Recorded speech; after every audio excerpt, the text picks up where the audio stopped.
Of the comic books, graphic novels, and webcomics I've read over the years, Heartstopper is an optimistically delightful gay romance depicted sincerely with a joyful rhythm of heartfelt storytelling. Being that it's Pride Month and people are becoming acquainted with the name Heartstopper via Netflix's adaptation, I felt it fitting to talk about a series that is so touching in nature and irrevocably effortless for me to recommend. There's a slow progression of comics including LGBT+ themes within their main hubble of prominent characters. A variety of comics within different genres, some of which appeal to my interests and are stories I'd love to deep dive into at a later date, but Heartstopper is an exemplar towards delivering a bittersweet LGBT+ story specifically aimed towards teens, which differs from the rest. As it stands, many popular teenage stories presently distributed are geared towards adults' consumption. The likes of Euphoria or Sex Education do explore the ideals of sexuality and gender, and yet, despite being teenage stories, are seldom recommendable to younger teenagers as consequence to their adult themes and content.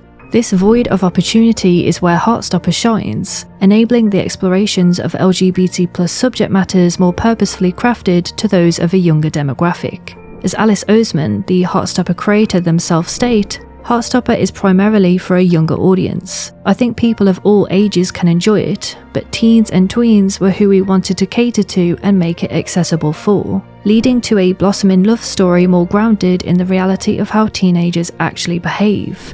I think shows like Sex Education and Euphoria are important, but also presenting stories that are more disposing of repetitive teenage sex scenes and are more wholesome in nature are just as important, especially for younger LGBT+ generations.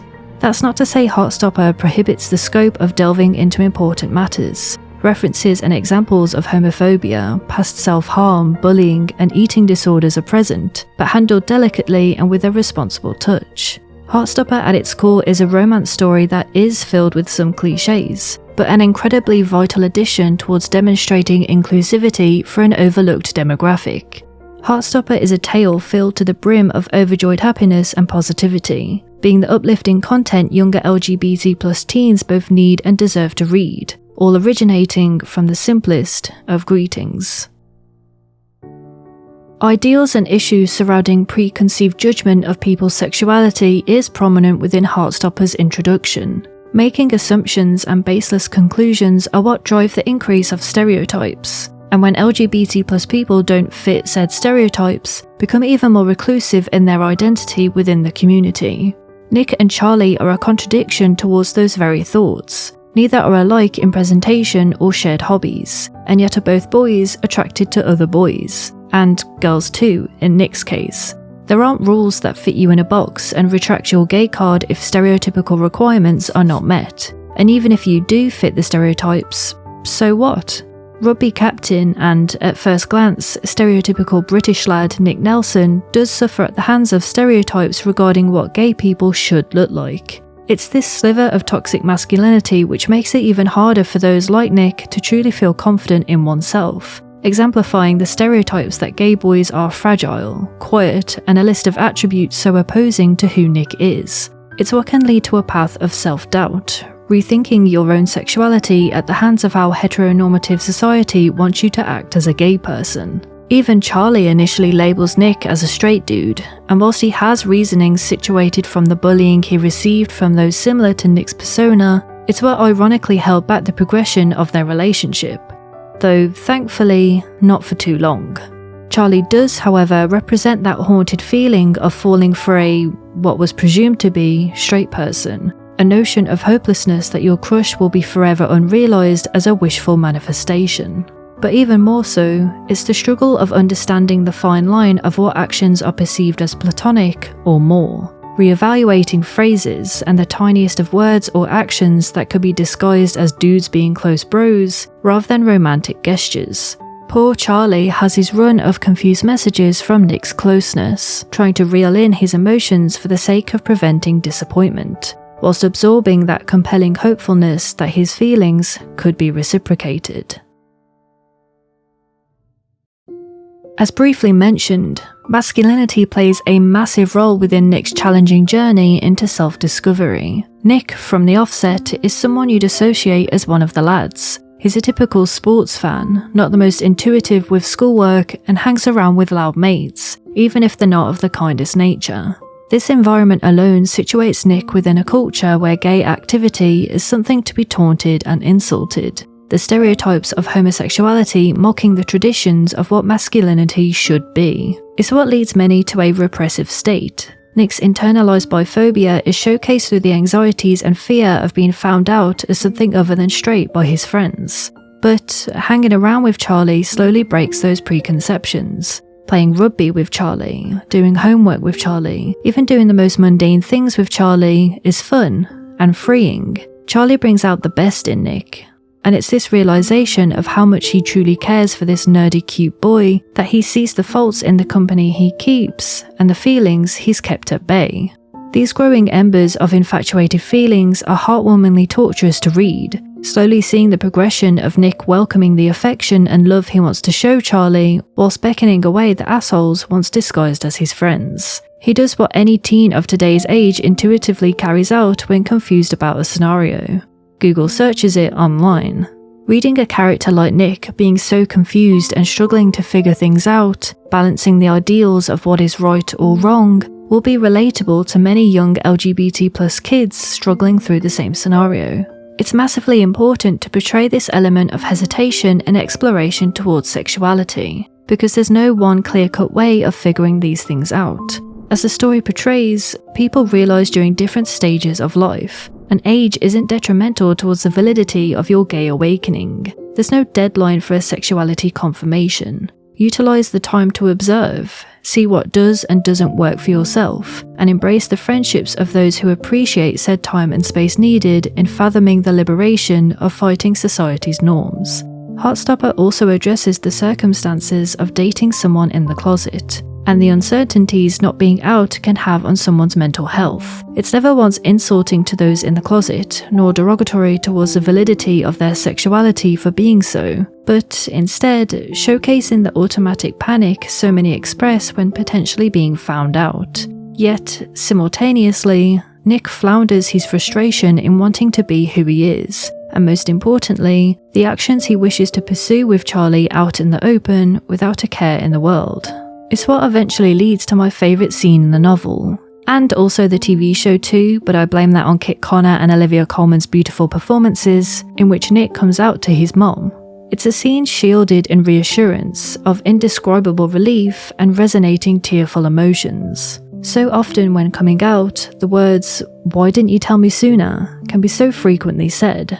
I've always hated this belittling comment of faux acceptance, a discreet way of pitting blame on LGBT+ people for not feeling confident enough in confiding something important. It's why I appreciate the response Nick's mother reiterates instead, being self-aware that her own unconscious actions may have been another reason for Nick's hesitance, and apologising if that were the case. Rather than discreetly blaming, she conveys reassurance in a light apology that doesn't put the attention on herself, but on the sweet, brave boy who slowly becomes the person he wants to be. Naturally, Nick and Charlie's relationship is the heart of the narrative, and their initial meeting lays out the type of story Heartstopper will entail, establishing its very Britishness in a convenient seating plan during form class, but also the beginnings of a love story signified by Charlie's love at first sight gaze, normally reserved for heterosexual romances. It's the innocence of their first meeting and the many increased conversations they share that demonstrates an authentic teenage gay experience. The volumes are filled with bittersweet sequences, exhibiting the wistful adolescence of young people crushing on another and falling in love. From the continuous blushing, innocent physical contact leaving butterflies in the stomach, gazing out windows whilst thinking of another, to appreciating the tiny moments of affection when texting each other. Every moment is a memory so cherishable and gratifying for younger LGBT+ audiences wishing for a similar relationship, or even older audiences who never got to experience as such. Their relationship isn't dependent on unnecessary drama, but subject to healthy actions that should be explored more in young fiction. Sequences of watching another walk away with their back turned slowly transforms into moments of them drawn closer to another both physically and mentally, protecting each other during times of need, and reassuring another against self-blame for situations they shouldn't be apologising for. I really love this aspect explored in the dynamic, depicting small acts that are gratuitous in their meaning and how communication is depicted as a vital requirement for healthy relationships. They're continuously encouraging of another, and never once trivialise anxieties formed through the effects of being a boy dating another boy in today's society. But even with moments of maturity, Nick and Charlie are, for lack of better wording, complete dummies. The story isn't continuously heavy or serious, though it doesn't shy away from such moments, but rather buoyantly refreshing for those not looking for doom and gloom. They're just typical teenagers with typical teenage worries and typical teenage lives, who just so happen to be gay too. And I think that's exactly what teenagers need. It isn't some complex story. No inclusions of drugs, alcohol, or sex always persistent, or the bury your gays trope ever glooming. It's just an authentic story with occasional cliches that still feel very personal to many. Even the overused tropes explored feel invigorating to read, to finally experience a cheesy scene that isn't between another boy and girl, but two boys who are all awkward, newly experienced, and entertaining to read. Heartstopper explores the fundamentals of chasing the person you wish to be, allowing us glimpses into the lives of Nick and Charlie, from tender moments to heartbreak and the thrill of a future that encompasses more. It's irrefutably British in a charming adolescent way, whilst unapologetically delving into queer topics so latterly disclosed. There are other explorations regarding other LGBT+ identities outside of Nick and Charlie too, as seen through Darcy, Tara, Aled, Tori and Elle, all of whom stake a place in supporting the main duo and enlightening the story more. Alice Oseman does such a commendable job in capturing the earnest portraits of young LGBT+ lives, through an adoring art style different to current comics physically sold. The art has an unrefined manner that feels more endearing in a comforting approach. Not completely detailed nor what some people would define as professional nowadays, but appealing in its sketchbook-like imagery and occasional interactive panel work that endorses Oseman's passion for the story. Originally debuting as a webcomic online, to crowdfunding a successful limited physical release, then being printed by a well-regarded British book publisher, and finally being picked up by Netflix for a live-action series. Seeing Heartstopper earn its rightfully deserved attention and respect is a joy to see, but even more so, another reminder to any authors or artists out there still on the fence towards uploading their LGBT+ stories online, to not falter and just upload it. Who knows, maybe your work will be the next to touch thousands of lives and be recommended for years to come.